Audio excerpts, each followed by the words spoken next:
we are going to study about the relationship between perfect squares and odd numbers. Perfect squares ഉം odd numbers ഉം തമ്മിലുള്ള relation. നമുക്കറിയാം odd numbers 1, 3, 5, 7, 9 etc. And the perfect squares are 1, 4, 9, 16, 25. അതായത് natural numbersന്റെ squaresനെയാണ് perfect squares എന്ന് വിളിക്കുന്നത്. Now there is a relationship between these odd numbers and perfect squares. If we add the consecutive odd numbers, that is the first one is 1, so 1 is equal to 1 itself. We add the first two odd numbers, 1 plus 3. 1 plus 3 is 4. Then 1 plus 3 plus 5, the first three odd numbers, that is equal to 9. Now if we add the first four odd numbers, we got 16.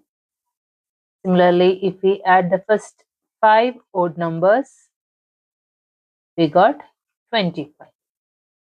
So either if we add the first two odd numbers, we got 4. 4 is a perfect square. If we add the first three odd numbers, we got 9. 9 is also a perfect square. If we add the 4 odd numbers, we got 16. If we add the first 5 odd numbers, we got 25. That is, if we add the two odd numbers, we got the answer of 2 square. രണ്ട് odd number add ചെയ്തപ്പോൾ 2 square ആണ് വന്നത്. If we add the 3 odd numbers, we got 3 square, that is 9. അതിന്റെ some എന്ന് പറയുന്നത് 3 സ്ക്വയറിന് equal ആയിരിക്കും. If we add the 4 odd numbers, the answer is 4 square. അപ്പോൾ നമുക്ക് സം ചെയ്ത് നോക്കാതെ തന്നെ എത്ര ഓഡ് നമ്പർ ആണ് നമ്മൾ ആഡ് ചെയ്തേക്കുന്നതെന്ന് മാത്രം നോക്കിയാൽ മതി. അപ്പോൾ അതിന്റെ ആൻസർ എന്ന് പറയുന്നത് that number square ആയിരിക്കും. If we add the first 5 odd number, then the answer is 5 square, that is 25. So if we add the first 6 odd numbers, what will be the sum? 6 odd numbers add ചെയ്യുകയാണെങ്കിൽ consecutive ആയിരിക്കണം. ഏതെങ്കിലും odd numbers അല്ല add ചെയ്യേണ്ടുന്നത്. First മുതൽ 1 മുതൽ start ചെയ്യുന്ന അടുത്തടുത്ത് വരുന്ന 6 odd numbers add ചെയ്ത് കഴിഞ്ഞാൽ we got the answer 6 square equal to 36. So if we add the first 10 odd numbers, what will be the answer? That is equal to 10 square, that is 100. അപ്പോൾ എത്ര odd number ആണ് നമ്മൾ add ചെയ്യുന്നതെന്ന് മാത്രം നോക്കിയാൽ മതി. നമുക്ക് ഇത് സം ചെയ്ത് നോക്കാതെ തന്നെ അതിന്റെ ആൻസർ എഴുതാൻ പറ്റും. So in general, we can say that the sum of first n odd natural number is equal to n square. Okay. Or we can say that every perfect square can be expressed as the sum of successive odd numbers. എല്ലാ perfect square നമ്പറിനെയും odd numbers-ന്റെ some ആയിട്ട് നമുക്ക് represent ചെയ്യാൻ സാധിക്കും. Every square is a sum of successive odd numbers starting from 1. To check whether a given number is a perfect square or not, we can use this successive subtraction method. അതായത് ഇപ്പോൾ 25 എന്ന് പറയുന്നത് perfect square number ആണോ എന്ന് check ചെയ്യാൻ എന്ത് ചെയ്താൽ മതി? 25-ൽ നിന്നും ഈ ഓഡ് നമ്പേഴ്സ് 1-ൽ നിന്നും 1 മുതൽ സ്റ്റാർട്ട് ചെയ്യുന്ന ഓഡ് നമ്പേഴ്സ് സബ്ട്രാക്ട് ചെയ്ത് നോക്കിയാൽ മതി അല്ലേ? 25 minus 1 is 24. Now 24 minus 1 കഴിഞ്ഞ് വരുന്ന അടുത്ത ഓഡ് നമ്പർ ഏതാണ്? 3. 24 minus 3 is 21. Then 21 minus 1, 3 കഴിഞ്ഞ അടുത്തത് 5 ആണ്. 21 minus 5 is 16. Now 16 minus 7, that is equal to 9. Then 9 minus 9, that is equal to 0. 25-ൽ നിന്നും ഈ ഓഡ് നമ്പേഴ്സ് സക്സസീവ് ആയിട്ട് സബ്ട്രാക്ട് ചെയ്തപ്പോൾ നമുക്ക് 0 കിട്ടി. എത്ര സ്റ്റെപ്പ് ചെയ്ത് കഴിഞ്ഞപ്പോഴാണ് 0 വന്നത്? 1, 2, 3, 4, 5 സ്റ്റെപ്സ് കഴിഞ്ഞപ്പോഴാണ് 0 വന്നത്. So we can say that 25 is 5 square and also 25 is a square number. ഇതുപോലെ ചെറിയ നമ്പേഴ്സ് ഒക്കെ നമുക്ക് ഇതുപോലെ ചെക്ക് ചെയ്ത് നോക്കാം. Is it a perfect square by successive subtraction method? പക്ഷെ വലിയ നമ്പർ ഒക്കെ വരുമ്പോൾ അത് ചെക്ക് ചെയ്ത് നോക്കുക എന്ന് പറയുന്നത് പോസിബിൾ അല്ല. പോസിബിൾ ആണ്, ബട്ട് ടൈം കൺസ്യൂമിങ് ആണ്. അപ്പൊ അതുകൊണ്ട് അതിന് നമ്മൾ മറ്റൊരു മെത്തേഡാണ് യൂസ് ചെയ്യുന്നത്. ചെറിയ നമ്പേഴ്സ് ഒക്കെ ആണെങ്കിൽ ഇതേപോലെ സബ്ട്രാക്ട് ചെയ്ത് ലാസ്റ്റ് 0 വരികയാണെങ്കിൽ നമുക്ക് പറയാം that number is a perfect square. ഇവിടെ 0 വന്നില്ല എന്നുണ്ടെങ്കിൽ that number is not a perfect square. Now using this we can do the problems like this. We need to find 36 square if 35 square is 1225. So 35 square 1225 ആണെങ്കിൽ we need to find 36 square. ഇപ്പോൾ നമ്മൾ പറഞ്ഞത് വെച്ച് നമുക്ക് പറയാം 1 മുതൽ start ചെയ്യുന്ന 35 odd numbers add ചെയ്യുമ്പോഴാണ് എന്ത് കിട്ടുന്നത് 35 സ്ക്വയർ കിട്ടുന്നത് അല്ലേ 1 മുതൽ സ്റ്റാർട്ട് ചെയ്ത് successive 35 odd natural numbers add ചെയ്യുമ്പോൾ നമുക്ക് 35 സ്ക്വയർ കിട്ടും 36 സ്ക്വയർ കിട്ടാനോ 1 മുതൽ സ്റ്റാർട്ട് ചെയ്ത് 35th odd number plus 36th odd number വരെ ആഡ് ചെയ്യുമ്പോഴാണ് നമുക്ക് 36 സ്ക്വയർ കിട്ടുന്നത്. അപ്പൊ 1 മുതൽ 35 ഓഡ് നമ്പർ ആഡ് ചെയ്യുന്ന സം തന്നിട്ടുണ്ട് 1225. ഇനി 36th ഓഡ് നമ്പർ ഏതാണ് എന്ന് മനസ്സിലാക്കിയാൽ ആ നമ്പർ ഇതിന്റെ കൂടെ ആഡ് ചെയ്ത് കഴിഞ്ഞാൽ നമുക്ക് എന്ത് കിട്ടും 36 സ്ക്വയർ കിട്ടും അല്ലേ. അപ്പൊ 36th ഓഡ് നമ്പർ ഏതാണെന്ന് എങ്ങനെയാ കണ്ടുപിടിക്കുന്നത്? ഓഡ് നമ്പറിന്റെ ജനറൽ ഫോർമുല എന്താണ്? 2n-1 ആണ്. ഈ എന്നിന് ഓരോ വാല്യൂ ഇട്ട് കൊടുക്കുമ്പോൾ ഫസ്റ്റ് ഓഡ് നമ്പർ കിട്ടണമെങ്കിൽ എന്നിന് 1 ഇട്ട് കൊടുക്കുക. 2 into 1 minus 1 എന്ന് വരും. That is 2 minus 1 is 1. എന്നിന് 2 ഇട്ട് കൊടുക്കുമ്പോൾ the second odd number, that is 2 into 2 minus 1, that is 4 minus 1 is 3. എന്നിന് ഓരോ വാല്യൂ ഇട്ട് കൊടുക്കുമ്പോൾ ആ നമ്പറിലുള്ള ഓഡ് നമ്പർ നമുക്ക് കിട്ടും. എന്നിന് 1 കൊടുത്താൽ ഫസ്റ്റ് ഓഡ് നമ്പർ കിട്ടും. എന്നിന് 2 കൊടുത്താൽ സെക്കൻഡ് ഓഡ് നമ്പർ കിട്ടും. എന്നിന് 3 കൊടുത്താൽ തേർഡ് ഓഡ് നമ്പർ കിട്ടും. അപ്പൊ 36th ഓഡ് നമ്പർ കണ്ടുപിടിക്കാൻ നമ്മൾ എന്ത് ചെയ്യണം? ഈ എന്നിന് 36 സബ്സ്റ്റിറ്റ്യൂട്ട് ചെയ്ത് കൊടുക്കുക. The 36th odd number is 2n-1. So put n is equal to 36. 2 into 36 minus 1, that is equal to 2 into 36 is 72. 72 minus 1 is 71. So the 36th odd number is 71. So 36 square is equal to 1225 plus 71. 1225 എന്ന് പറയുമ്പോൾ first 35 odd നമ്പേഴ്സിന്റെ sum ആണ്. First 35 odd നമ്പേഴ്സിന്റെ സമ്മിന്റെ കൂടെ 36th odd നമ്പറും കൂടെ add ചെയ്യുമ്പോൾ നമുക്ക് ഫസ്റ്റ് 36 ഓഡ് നമ്പറിന്റെ സം കിട്ടും. That is same as 36 square and that is equal to 1296. Okay, so 36 square is 1296. Now the next one, we need to find the relationship between the perfect squares and triangular numbers. For triangular numbers 1, 3, 6, 10, 15 etc. ആണ്. അതായത് നമ്പേഴ്സിനെ നമുക്ക് ട്രയാങ്കിളിന്റെ രൂപത്തിൽ represent ചെയ്യാൻ പറ്റും അല്ലേ.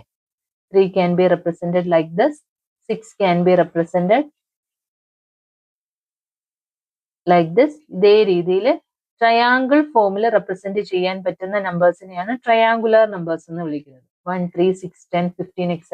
are the triangular numbers. ഈ triangular നമ്പേഴ്സും perfect square നമ്പേഴ്സും തമ്മിലുള്ള relation 1 is equal to 1 itself. Now if we add the first two triangular numbers, we got the perfect square number 4. And if we add the second and third triangular number, we got the perfect square number 9. Then 6 plus 10 is 16. അടുത്ത് വരുന്ന രണ്ട് triangular number add ചെയ്യുമ്പോൾ നമുക്ക് കിട്ടുന്നത് ഒരു perfect square number ആയിരിക്കും. The next one is square root. നമ്മൾ പറഞ്ഞു 1 square is 1, 2 square 4, 3 square 9, 4 square 16. അതേ രീതിയിലാണ് സ്ക്വയർ നമ്പേഴ്സ് നമ്മൾ എഴുതിയത് അല്ലേ. ആ നമ്പറിനെ സെയിം നമ്പർ കൊണ്ട് തന്നെ മൾട്ടിപ്ലൈ ചെയ്യുമ്പോഴാണ് നമുക്ക് സ്ക്വയേഴ്സ് കിട്ടുന്നത്. Now the square root, that is the square root of 4. എന്ന് വെച്ചാൽ we need to find the numbers which when multiplied to itself get the answer 4. ഏത് നമ്പറിനെയാണോ ആ നമ്പറുമായിട്ട് മൾട്ടിപ്ലൈ ചെയ്യുമ്പോൾ 4 കിട്ടുന്നത് ആ നമ്പർ കണ്ടുപിടിക്കാം. അതാണ് സ്ക്വയർ റൂട്ട് എന്ന് പറയുന്നത്. ഏത് നമ്പർ തമ്മിൽ മൾട്ടിപ്ലൈ ചെയ്യുമ്പോഴാണ് ഈ 4 കിട്ടുന്നത് എന്നുള്ളത് നോക്കുന്നതിനെയാണ് സ്ക്വയർ റൂട്ട് എന്ന് വിളിക്കുന്നത്. നമുക്കറിയാം 2ന്റെ സ്ക്വയർ ആണ് 4. So square root of 4 is 2. അതേപോലെ -2 ഇൻറ്റു -2 ചെയ്താൽ നമുക്ക് ആൻസർ 4 കിട്ടും. അപ്പൊ സ്ക്വയർ റൂട്ട് ഓഫ് 4 എന്ന് പറയുന്നത് -2 വരെ. പക്ഷെ നിങ്ങൾ ഇവിടെ പഠിക്കുന്നത് ഉള്ളി പോസിറ്റീവ് നമ്പേഴ്സ് മാത്രമാണ്. സ്ക്വയർ റൂട്ട് എഴുതുമ്പോൾ പോസിറ്റീവ് നമ്പേഴ്സ് മാത്രം എഴുതിയാൽ മതി. എല്ലാ നമ്പേഴ്സിന്റെയും സ്ക്വയർ റൂട്ട് വരുമ്പം പോസിറ്റീവും നെഗറ്റീവും നമ്പേഴ്സ് വരും. ബട്ട് അത് അറിഞ്ഞിരിക്കുക. പക്ഷെ ഇപ്പോ നിങ്ങൾ പഠിക്കുമ്പോൾ പോസിറ്റീവ് നമ്പേഴ്സ് മാത്രം എഴുതിയാൽ മതി. ഓക്കെ. അപ്പൊ ഇതേ രീതിയിൽ സ്ക്വയർ റൂട്ട് ഓഫ് 9 എങ്ങനെ പറയാം? Square root of 9 is equal to 3. Square root of 16 is 4. സ്ക്വയർ റൂട്ടിന് യൂസ് ചെയ്യുന്ന സിമ്പിൾ ഇങ്ങനെയാണ്. ഇത് റീഡ് ചെയ്യേണ്ടുന്നത് സ്ക്വയർ റൂട്ട് ഓഫ് എന്നുള്ള രീതിയിലാണ് റീഡ് ചെയ്യേണ്ടത്. ഓക്കെ. ഈ ഒരു സിമ്പിൾ ആണ് നമ്മൾ സ്ക്വയർ റൂട്ടിന് യൂസ് ചെയ്യുന്നത്. നേരത്തെ നമ്മൾ പറഞ്ഞിരുന്നു 25ന്റെ സക്സസീവ് സബ്ട്രാക്ഷനിലൂടെ 0 എത്തുന്നത് 5 സ്റ്റെപ്സിലൂടെയാണ്. അപ്പൊ ഇവിടെ 5 ഓഡ് നമ്പേഴ്സ് യൂസ് ചെയ്തപ്പോഴാണ് നമുക്ക് ഇവിടെ 0 വന്നത്. So the square root of 25 is 5. ഇതേ രീതിയിൽ അടുത്ത ഒരു നമ്പർ ഇപ്പൊ 81 ആണെന്നുണ്ടെങ്കിൽ 81ൽ നിന്ന് ആദ്യം 1 സബ്ട്രാക്ട് ചെയ്യുന്നു. ആ കിട്ടുന്ന നമ്പറിൽ നിന്ന് 3 സബ്ട്രാക്ട് ചെയ്യുന്നു. ദെൻ 5, 7 അങ്ങനെ സബ്ട്രാക്ട് ചെയ്ത് എത്ര ഓഡ് നമ്പേഴ്സ് യൂസ് ചെയ്യുമ്പോഴാണ് ലാസ്റ്റ് ഈക്വൽ ടു 0 വരുന്നത്, അതായിരിക്കും സ്ക്വയർ റൂട്ട് ഓഫ് 81 എന്ന് പറയുന്നത്. അതായത് 9 ഓഡ് നമ്പേഴ്സ് ആണ് നമ്മൾ അവിടെ യൂസ് ചെയ്യുന്നത്. So square root of 81 is 9. അപ്പൊ ഇത് ചെറിയ നമ്പേഴ്സിനൊക്കെ നമുക്ക് ഇതേപോലെ സക്സസീവ് സബ്ട്രാക്ഷൻ വഴി സ്ക്വയർ റൂട്ട് കണ്ടുപിടിക്കാം. ഒരു 3 ഡിജിറ്റ് അല്ലെങ്കിൽ 4 ഡിജിറ്റ് നമ്പർ ഒക്കെ വരുമ്പോൾ ഇതേപോലെ സബ്ട്രാക്ട് ചെയ്ത് കണ്ടുപിടിക്കുക എന്ന് പറഞ്ഞാൽ എളുപ്പമുള്ള കാര്യമല്ല. അവിടെ നമ്മൾ യൂസ് ചെയ്യുന്നത് പ്രൈം ഫാക്ടറൈസേഷൻ മെത്തേഡ് ആണ്. അതായത് തന്നിരിക്കുന്ന നമ്പേഴ്സിനെ പ്രൈം നമ്പേഴ്സിന്റെ പ്രോഡക്റ്റ് ആയിട്ട് റെപ്രസെന്റ് ചെയ്യണം. എന്താണ് പ്രൈം നമ്പേഴ്സ് എന്ന് വെച്ചാൽ? ഒരു നമ്പറിന് 2 ഫാക്ടർ മാത്രമേ ഉള്ളെങ്കിൽ അങ്ങനെയുള്ള നമ്പേഴ്സിനെ വിളിക്കുന്ന പേരാണ് പ്രൈം നമ്പേഴ്സ്. അതായത് ഇപ്പൊ 2 can be represented as 1 into 2. മറ്റൊരു രീതിയിൽ നമുക്ക് 2നെ റെപ്രസെന്റ് ചെയ്യാൻ പറ്റില്ല. 1 into 2 or 2 into 1 അല്ലെ? 1ന്റെയും 2ന്റെയും പ്രോഡക്റ്റ് ആയിട്ട് മാത്രമേ 2നെ എഴുതാൻ പറ്റുള്ളൂ. And 3 can be represented as 1 into 3. 5 can be represented as 1 into 5. Similarly, 7, 11, 13, 17, 19, 23 ഈ പറയുന്ന അങ്ങനെയുള്ള നമ്പേഴ്സിനെ എല്ലാം 1 into that number എന്നുള്ള രീതിയിൽ മാത്രമേ നമുക്ക് റെപ്രസെന്റ് ചെയ്യാൻ പറ്റുള്ളൂ. അതായത് ആ നമ്പേഴ്സിന്റെ ഫാക്ടർ എന്ന് പറയുന്നത് 1ഉം ആ നമ്പറും മാത്രമായിരിക്കും. അങ്ങനെയുള്ള നമ്പേഴ്സിനെ വിളിക്കുന്ന പേരാണ് പ്രൈം നമ്പേഴ്സ്. പ്രൈം നമ്പേഴ്സ് എന്താണെന്നുള്ളത് ക്ലിയർ ആയല്ലോ. ഇനി ഒരു സ്ക്വയർ റൂട്ട് കണ്ടുപിടിക്കാനായിട്ട് ഒരു നമ്പർ തന്നു കഴിഞ്ഞാൽ ആ നമ്പറിനെ ഈ പ്രൈം നമ്പേഴ്സ് വെച്ച് മാത്രം ഡിവൈഡ് ചെയ്ത് അതിന്റെ പ്രോഡക്റ്റ് ആയിട്ട് റെപ്രസെന്റ് ചെയ്യണം. ഫോർ എക്സാമ്പിൾ, ഈ 324 ഒരു നമ്പർ തന്നിരിക്കുകയാണ് 324. We need to find the square root of 324. അപ്പൊ 324നെ നമുക്ക് പ്രൈം ഫാക്ടറൈസേഷൻ ചെയ്യണം. അതായത് 324നെ ആദ്യം 2 കൊണ്ട് ഡിവൈഡ് ചെയ്യാൻ പറ്റുമെന്നുണ്ടെങ്കിൽ 2 കൊണ്ട് ഡിവൈഡ് ചെയ്യാം. 2 കൊണ്ട് ഡിവൈഡ് ചെയ്യാൻ പറ്റാത്തൊരു നമ്പർ ആണെങ്കിൽ 3 കൊണ്ട് ഡിവൈഡ് ചെയ്യാം. 2ഉം 3യും പറ്റില്ല എന്നുണ്ടെങ്കിൽ 5. അങ്ങനെ ആ പ്രൈം നമ്പേഴ്സ് മാത്രം യൂസ് ചെയ്ത് ഡിവൈഡ് ചെയ്യാം. ഡിവിസിബിലിറ്റി ടെസ്റ്റ് ഒക്കെ പഠിച്ചിട്ടുണ്ട് നിങ്ങൾ. ഇപ്പൊ 2 ഒരു നമ്പർ ഈവൻ നമ്പർ ആണെന്നുണ്ടെങ്കിൽ നമുക്കതിനെ 2 കൊണ്ട് ഡിവൈഡ് ചെയ്യാം അല്ലെ? ഇവിടെ ലാസ്റ്റ് ഡിജിറ്റ് 4 ആണ്. അപ്പൊ ഇതൊരു ഈവൻ നമ്പർ ആണ്. So we can divide it with 2. So 2 ones are 2, 6 twos are 12, 2 twos are 4. 324 divided by 2 എന്ന് പറയുന്നത് 162 ആണ്. Again അതൊരു ഈവൻ നമ്പർ ആണ്. നമുക്ക് വീണ്ടും 2 കൊണ്ട് തന്നെ ഡിവൈഡ് ചെയ്യാം. 8 twos are 16, 2 ones are 2. ഇനി ഇതൊരു ഈവൻ നമ്പർ അല്ല, അപ്പൊ 2 കൊണ്ട് ഡിവൈഡ് ചെയ്യാൻ പറ്റില്ല. So next 8 plus 1 is 9. 9 എന്ന് പറയുന്നത് 3യുടെ മൾട്ടിപ്പിൾ ആണ്. So we can divide this with 3. ചെറിയ ക്ലാസ്സുകളിൽ ഡിവിസിബിലിറ്റി ടെസ്റ്റ് പഠിച്ചിട്ടില്ലേ? 2, 3, 5, 7 ഇതിന്റെ എല്ലാം ഡിവിസിബിലിറ്റി ടെസ്റ്റ്. അതറിയില്ല എന്നുണ്ടെങ്കിൽ ജസ്റ്റ് പ്രീവിയസ് ടെക്സ്റ്റുകൾ എടുത്തൊന്ന് റെഫർ ചെയ്യുക. Can divide 81 by 3. So that is equal to 27. Again we can divide it with 3. 9 divide with 3. 3, 3, 1. Last ഇങ്ങനെ 1 വരുന്നത് വരെ നമ്മൾ ഇതേപോലെ പ്രൈം നമ്പേഴ്സ് മാത്രമേ യൂസ് ചെയ്യാൻ പാടുള്ളൂ. 3 കൊണ്ട് ഡിവൈഡ് ചെയ്യാൻ പറ്റില്ല എന്നുണ്ടെങ്കിൽ അടുത്ത 5 കൊണ്ട് ഡിവൈഡ് ചെയ്യാൻ പറ്റുമെന്ന് നോക്കുക. 5ഉം കൊണ്ട് ഡിവൈഡ് ചെയ്യാൻ പറ്റില്ല എന്നുണ്ടെങ്കിൽ 7, then 11, 13 അങ്ങനെ കണ്ടിന്യൂ ചെയ്യാം. Okay. So 324 can be written as 2 into 2 into 3 into 3 into 3 into 3. 324ന്റെ square root ആണ് കണ്ടുപിടിക്കേണ്ടുന്നത്. അപ്പൊ അതിനു മുമ്പ് ഈ തന്നിരിക്കുന്ന ഫാക്ടേഴ്സിനെ നമ്മൾ പെയേഴ്സ് ആക്കണം. അതായത് രണ്ടെണ്ണത്തിന്റെ ഒരു ഗ്രൂപ്പ് ആക്കുക. 2 into 2 അതൊരു ഗ്രൂപ്പ് ആക്കുക. അതേപോലെ 3 into 3 ഒരു group, another 3 into 3 another group. So the square root of 324 equals, ഈ ഗ്രൂപ്പ് ചെയ്തതിൽ നിന്നും ഒരു നമ്പർ മാത്രം എടുക്കുക. ഇവിടെ 2 into 2 ആണ് ഒരു group. So we need to take only 1, 2. From this group, take 3. From this group, take 3. Now 2 into 3 into 3 is 80. So the square root of 324 is 80.